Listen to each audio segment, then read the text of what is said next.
From CBS News headquarters in New York, this is the CBS Evening News with Walter Cronkite and Eric Severide in Washington, John Sheehan in Cairo, Bert Quint in Tel Aviv, John Lawrence in Syria, Dean Braylis in Damascus, Bruce Hall in Morehead City, North Carolina, David Henderson in Boston, Richard Wagner in Seattle, and in Washington, Bob Schieffer, Marvin Kalb, and Robert Pierpoint. Good evening. In the Middle East today, there was tentative talk of peace that was offset, though, by more saber rattling, and amid all of that, plenty of fighting. Egyptian President Sadat said he'd grant Israel a ceasefire if Israel pulls back from Arab lands occupied during the '67 war. But Sadat said he is prepared to fight on. John Sheehan reports from Cairo. President Anwar Sadat went before the National Assembly in his first public appearance since the war broke out. He was triumphant, saying that Egypt's victorious armed forces have proven the defeat of 1967 was the exception to Egyptian history, not the rule. Sadat said he was revealing for the first time that Egypt now has ground-to-ground missiles already in place and capable of hitting anywhere in Israel. Egypt could have used the rockets, said the president, but has shown restraint by not doing so. John Sheehan, CBS News, Cairo.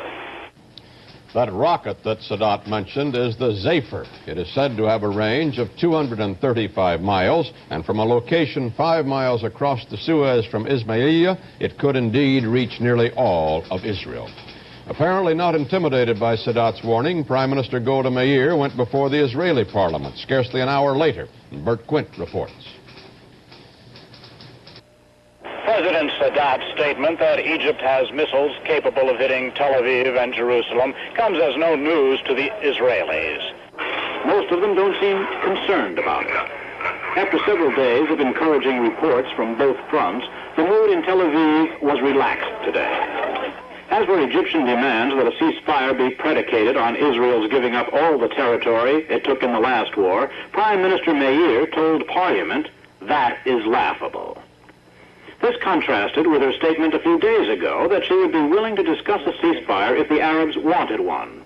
Then she had set no preconditions. Since then, apparently, things have gone better on the battlefield for Israel. Now, Mrs. Meir said, Israeli troops are fighting on the Egyptian side of the Suez Canal. That doesn't mean they have pushed the Egyptians back from the Sinai side. It means that some Israelis have managed to find or make a hole in that 100-mile front, or perhaps only that some commandos were dropped in by air.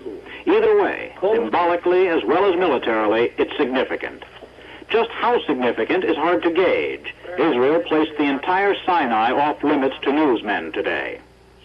Another boost to Israel's morale has been provided by the United States by sending plane load after plane load of war material into Israeli airports. That represents a tangible military and political commitment.